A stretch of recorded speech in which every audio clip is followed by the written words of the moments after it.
بالله من الشيطان الرجيم. بسم الله الرحمن الرحيم. يا أيها النبي اتق الله ولا تطع الكافرين والمنافقين إن الله كان عليما حكيما واتبع ما يوحى إليك من ربك إن الله كان بما تعملون خبيرا وتوكل على الله وكفى بالله وكيلا.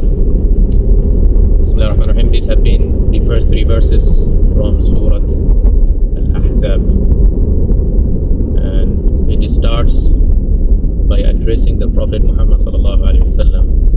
Hence the term Ya Ayyuhan Nabi, O Prophet.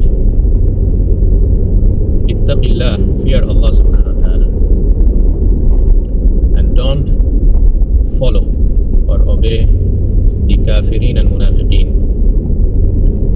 the infidels, non-believers, as well as the hypocrites. Inna Allah kana aliman hakima. Surely Allah subhanahu wa ta'ala is ever knowledgeable and has the wisdom. So this ayat, few things comes to one's attention here. See how Allah subhanahu wa ta'ala asks the Prophet Muhammad, peace be upon him, to fear Allah subhanahu wa ta'ala. It's a command, ittaqillah. And the taqwa of Allah, fearing Allah subhanahu wa ta'ala, is the most valuable advice and a command that one can give to another. And this verse comes as a proof, because Allah is giving advice to the Prophet Muhammad to fear Allah subhanahu wa ta'ala. Another thing noticeable here is that in our daily conversation, when one person talks to other and tells him ittaqillah, fear Allah, he might get annoyed and angry and say that, and starts to accuse that person, saying that why you are telling me this, do you think I don't fear Allah, and all this kind of attitude towards this kind of advice. But this ayah comes to tell us is that it should be taken as a very valuable advice, and anyone can give it to anybody, even if the receiving side of this advice is the most pious and noble human being, that's the Prophet Muhammad. Okay, so we should take it easily, and we should thank the person who is giving us this advice of taqwa, Allah subhanahu wa ta'ala. The third point that comes to my mind here is what is followed by this advice. You see, ittaqillah wa la tuti'il kafirin wal munafiqin. Fear Allah and never obey or follow the kafirin and munafiqin. So that means that the taqwa of Allah is such a thing that prevents a person from following the kafirin and munafiqin. So the driving force behind not following the kafirin and munafiqin is the taqwa of Allah subhanahu wa ta'ala. It's not any other worldly means or any other. So don't follow the kafirin and munafiqin for the sake of Allah, so that you fulfill the taqwa of Allah subhanahu wa ta'ala. The fourth thing that might be taken from this particular verse, number 1 of Surah Al-Ahzab, is the combination of Al-Kafirin and Munafiqin in the same context.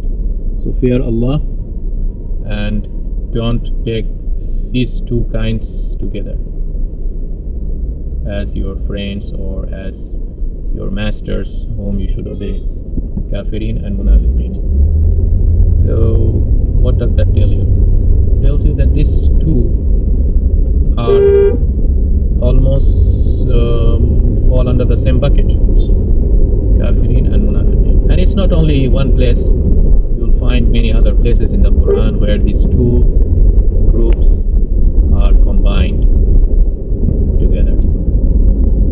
And that's really interesting, because Munafiqin, some people might bring them very close to the camp of believers or Muslims, whereas the Quranic method has been always consistent in keeping them away, rather close to the other camp, which is the camp of the kuffar or infidels.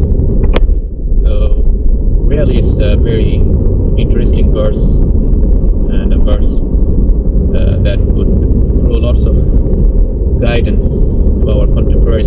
where many dialogues and many discussions, forums, they try to bring the munafiqeen in the camp of the mu'mineen or believers or Muslims, whereas they should not be.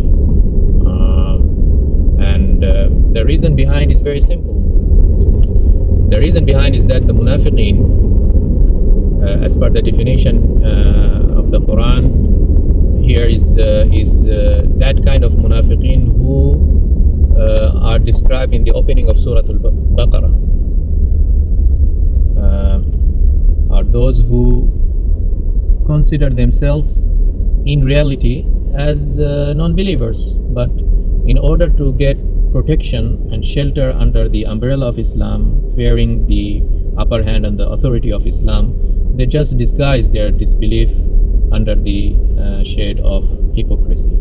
So it's just a shallow confirmation that we are Muslims, but in reality they themselves are pretty much sure that they are not Muslims. So we are talking about this category. Okay?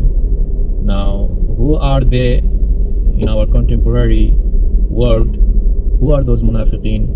That could be a discussion, separate discussion by itself, but I would think that broadly many of the Shia community today can well fit into this category. And also, if you want to talk about some other sects that are too much deviant to be called a Muslim, that will also fit the Qadianism or Bakhanism or whatever. They could also fit under that category. But that's a separate discussion by itself. So the first verse really is throws to us really وَاتَّبِعْ مَا يُوحَى إِلَيْكَ مِنْ رَبِّكَ إِنَّ اللَّهَ كَانَ بِمَا تَعْمَلُونَ خَبِيرًا. That follow what has been revealed to you, O Muhammad, from your Lord. Indeed, Allah is very well aware of what you do. Okay. These two verses really tells you something. Tells you that this Quran is not something that was brought by Prophet Muhammad, and how the Prophet Muhammad, with all sincerity, conveyed every single word of the Quran. And that's the main role of the messenger, is to convey what has been revealed to him. Okay? Because this sounds a bit harsh wordings, and Prophet Muhammad could have concealed some of those harsh wordings that was addressed by Allah subhanahu wa ta'ala to Prophet Muhammad. He could have concealed those wordings, but he did not. He conveyed them sincerely. And so these kind of verses really are very strong verses supporting our firm belief that Prophet Muhammad has never brought any single word, and everything that he said about the Quran is verbatim brought by Jibreel, the angel Jibreel, to the Prophet Muhammad sallallahu alaihi wasallam. The final verse, number 3, وَتَوَكَّلْ عَلَى اللَّهِ, and have trust upon Allah, because it's sufficient. وَكَفَى بِاللَّهِ وَكِيلًا. If you have trust on Him, it's enough. You don't need then anybody else. You do not need the kafirin, you do not need the munafiqeen, you do not need anybody. Allah will be sufficient. So these 3 verses really are very important for us. It shows us the path and the way to regain the lost glory of Muslims, and it gives us hint that why we are in the dire weakness and up on the lower hand situation that we have now, because we follow the kafirin and munafiqeen. We take them as our masters, superiors. We kneel in front of them. We take them as our advisors. We go to them and beg them for assistance, help. And also we don't follow the revelation. We don't follow the revelation. Okay, and we don't believe in the last point I said here, وَكَفَى بِاللَّهِ وَكِيلًا. And sufficient is Allah. We don't consider Allah as sufficient. We think that if we get some favor from America, from Europe, from those kuffar, then they will protect us, and then we will be sufficient. So all these things really are popping up very clear in front of our face, these three verses. Now it's the choice. I think we Muslims now should make choice. Quran here gives us very clear guidelines, tells us everything crystal clear, the way how we regain our glory and pride and be in the top of the nation as we were previously. And it's amazing really that how us today, Muslims, being individuals or being in leadership positions, we read these ayats, verses, but we don't follow them and we don't give much attention. I don't know what's the problem, but these verses are really clear in its message. May Allah grant us proper understanding and implementation